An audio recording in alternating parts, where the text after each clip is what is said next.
You ask Tiger to solve. This deals with linear equations with one unknown. The final result is r equals -3. Let's solve it step by step. Simplify the expression. Simplify the arithmetic.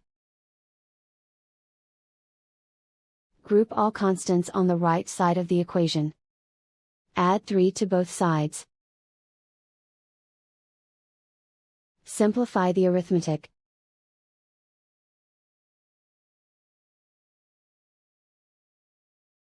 Isolate the r.